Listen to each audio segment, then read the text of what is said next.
I truly believe any man putting his hand on an innocent woman is a coward.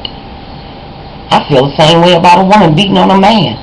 We're not your children. We're not your property. You don't have the right to put your hands on us. Why you can't deal with the person that made you mad? Why you got to take it out on us? Because it shows you a coward. You are a coward. And I'm asking anybody watching my videos, if you have a desire and an urge to help me, please help me.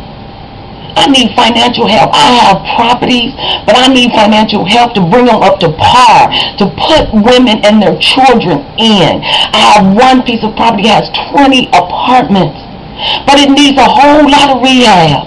I can put a daycare in there for the children. We can even get teachers in there to teach them about computers. I have an entire program set up, but I need help. I get calls on a daily basis. Oh, LaCreasia, this LaCreasia Turner Foundation. I have clothes. I have dishes. Great, we need all those things. But at the same time, we need finances.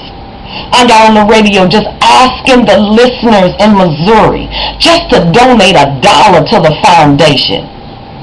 I got a whole $20. Domestic violence ain't a serious thing. We become important for 3 big days once we have been murdered. Then our names is all over the news, all in the papers. Because LaCreasia was in the news. Made the world here in St. Louis. You make the world, your crime was serious. The world said, Stevie beat me so bad with a crowbar, you'd have thought it was Barry Bonds hitting a home run. I was stabbed from the top of my head to the soles of my feet. 5 stab wounds went through my skull. Come on. I need help. I took him back because I was afraid. I lived in terror. I didn't know what to do. I couldn't turn to the police. They wasn't going to help me. I couldn't turn to his probation officer. She wasn't going to help me. Safe houses said, we can't help you because you have a teenage son. I didn't have finances to stay in a hotel for weeks. Couldn't go back to South Carolina because there's no way I could put my parents in that kind of danger because he was coming. He was coming. LaCreasia wasn't leaving him. He was coming. So now my heart is torn out. I'm being beaten. I done lost my children. I done lost my way. I have stepped over into full depression. I'm confused and I'm lost.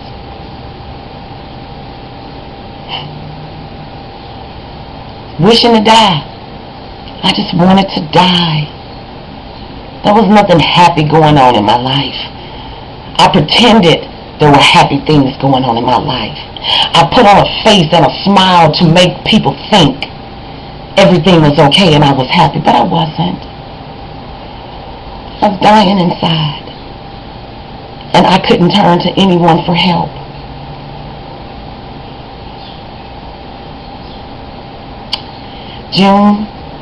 May 2006. Couldn't take it anymore. If I was going to die, that was probably the best thing that could ever happen because I was going to be free. He was going to kill me, great. Because I could not live in this hell any longer. So I filed for a divorce. Leaving St. Louis County Courthouse, I called his probation officer crying and in a state of panic. Explaining to her that I had filed for a divorce. I felt Stevie was going to kill me once he got served with the papers. For once in this whole mess, I just wanted her to do her job. I had gone to her time and time again and getting no results. But this time, I just wanted her to do her job for the safety of my life. So I asked her if she would let the processor serve him in her office on his next visit.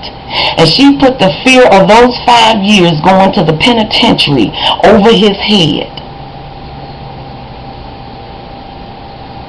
That stank cow replied to me, Miss Crenshaw, this is a personal matter, and I will not get involved.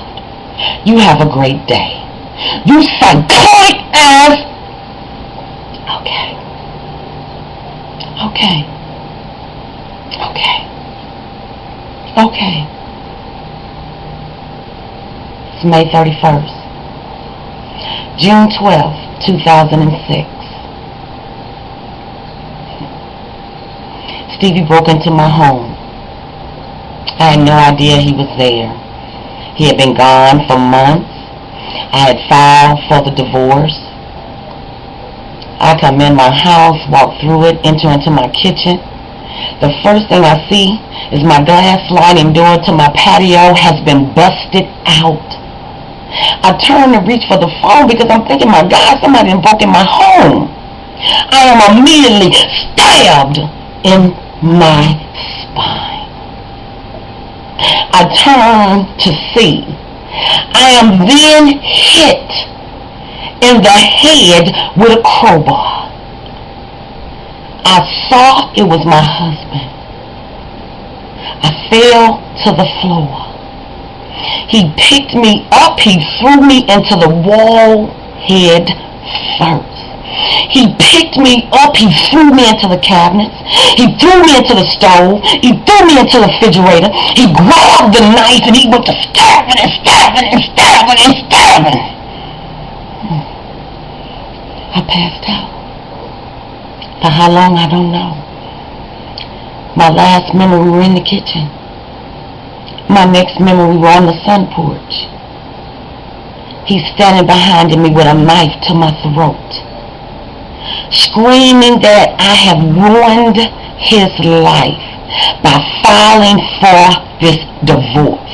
He is there to kill me because my only way out of this marriage is death. Death. I have ruined his life. You sorry sack of shit. 9 years. You destroyed my life. You robbed me of any type of a life. And you say I destroyed your life? He's going through the telephone calling me bitches and whores and screaming how I'm his and ain't no nigga gonna ever have me.